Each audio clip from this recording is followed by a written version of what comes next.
Breaking news! We've got some massive news out of our nation's capital, as the Sens have fired DJ Smith after another brutal start to a season that had much higher expectations. Jacques Martin has been named the interim head coach. Remember, he just rejoined the team as a senior advisor to the coaching staff less than 2 weeks ago. Sens legend Daniel Alfredsson will join his former coach behind the bench as an assistant coach, replacing another outgoing assistant coach in Davis Payne. The Sens have now cleaned house after firing GM Pierre Dorion back on November 1st. Ottawa finds themselves at the bottom of both the Atlantic Division and the Eastern Conference standings, and yesterday's loss to Vegas appears to have been the final straw, as it was their fourth straight loss and fifth in their last 6 games. Despite a young core that many thought was due to break through, Ottawa has still not made it to the postseason in each of the last 6 seasons and would need a miraculous second half to snap that streak this year. For more on this developing story, click the link below. This is SportsCenter. Hey, I'm Marissa Roberto, and Week 15 of the NFL may have been the most unpredictable to date. Just yesterday we saw the Panthers actually win, Baker Mayfield put up a perfect passer rating, and the Bills embarrassed the Cowboys. Now let's go deeper into what that win means for Buffalo, currently on the outside looking in. However, the Bills just finished the toughest part of their schedule, where they faced the Eagles, Chiefs, and Cowboys consecutively. And the AFC East title is still not out of question. Although they are 2 games back of the Dolphins, Miami's next 2 opponents have a combined 21 wins, while Buffalo's only have 8, so that final game of the season in Miami could have some juice. Now over in the NFC, things are just as murky. Atlanta's stunning loss to Carolina allowed Tampa and New Orleans to leapfrog them in the playoff spots, while Philly has temporarily jumped back into the top spot in the NFC East after Dallas's loss. And despite clinching a playoff spot yesterday, everything is not sunny in Philadelphia.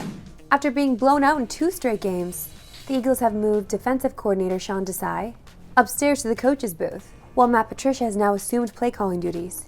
On top of that, Philly will be without Darius Big Play Slay in tonight's final game of Week 15. Slay had arthroscopic knee surgery this week, but expects to be back before the end of the regular season, while Jalen Hurts had his status downgraded to questionable because he's dealing with an illness, which led him to travel separately from the team because he didn't want to get anyone else sick. Hurts' Eagles are visiting the Seahawks in the Monday Nighter. Geno Smith is also questionable to return from his groin injury, while Seattle has lost 4 straight. Let's see if they can get back to 500 at 8:15 Eastern, 5:15 Pacific on TSN. Time now for my favorite segment and yours, Why We Love Sports Today. Why we love sports today. Now last week you may have heard about Miles Turner's unique hobby, when he got a little testy with a reporter who asked him if he played with Lego. Big thing. I build Legos. I don't play with Legos. But second of all, yeah, all the time, bro. I got a lot of. That's literally all I do in my downtime. I get back to the crib, I just it's a way for me to, I don't know, take my mind off of things. I'll put some music on, and I might put a show on or something like that. But at least 3-4 hours on my day, bro. Like I'm putting stuff together. I've already built 12 different projects. I mean, I've counted up everything. I've gone through 120,000 Legos just since the season started itself. Miles, okay, but does he follow the instructions? Is he following the instructions like me, or is he like a master builder? Is he building his own things? Because I don't know, I can't just be a master builder. I want to build the set that I get. I respect this, actually.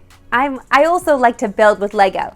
If you want to see just the kind of work that Miles is talking about, here he is to give us a tour of his collection and his zen-inducing workspace.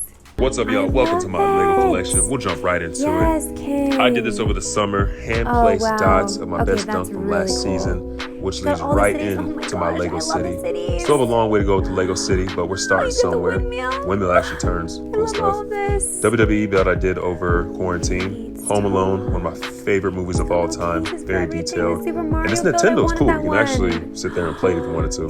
Then Yoda in the cut, of course. Now, these are all my minifigures.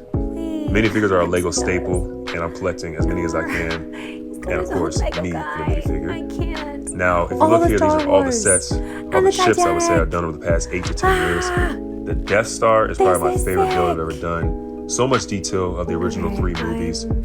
And if you look right next to it, you got the TIE Fighter, another staple. More to go. Okay. Now, these are builds I have to do, but I would be remiss if I did not talk about the Dark Miles. Come on. Centerpiece of my collection, one of my favorite things ever, Okay, and he's this guy all of is a master 72. builder. That's it. That's the bottom This line. right here is my workstation, This is where I he goes. chill, working on Okay. Lego flowers, Anyway, and just kick it back. Wow. I've never been more jealous of anyone in my life. Meanwhile, the Raps are back in action tonight, taking on the lowly Hornets. Charlotte coming off a humiliating 53-point loss on Saturday. Coverage beginning at the 7 Eastern, 4 Pacific on TSN. We've got some great news ahead of the World Juniors, as Canada will be getting a big boost to its roster. Remember we told you early last week that one forward spot was being held, in case a professional player was allowed to play in the tourney. Well, the plan worked out because the Bruins have assigned Matt Patwa to Team Canada for the duration of the juniors. Patwa is a 19-year-old center from Ajax, Ontario, who was taken by Boston in the second round of last year's draft. Last season with Guelph, the playmaker racked up 16 goals and 79 assists. Good for 95 points in just 63 games. He's followed that up with a strong start to his rookie campaign, posting 5 goals and 8 assists, while averaging 14 minutes of ice time for the Atlantic-leading Bruins. Canada's pre-tournament slate begins tomorrow in Sweden against Denmark, with 2 more exhibition games before they get things going for real on Boxing Day. And you can catch the entire tournament exclusively on TSN. Alright, you might remember back in late May, when we brought you this chaotic race day footage from the Corgi Nationals. Oh, here we go!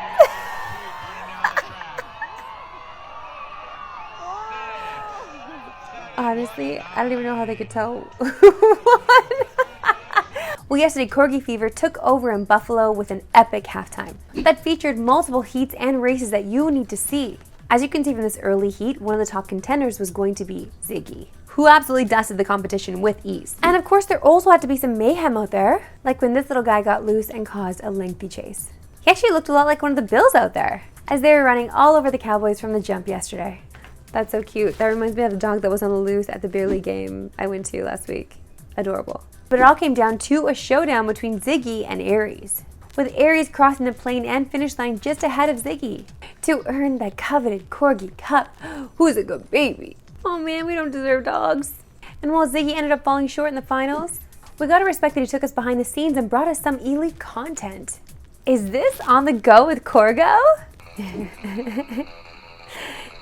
I love this. BTS, let's go.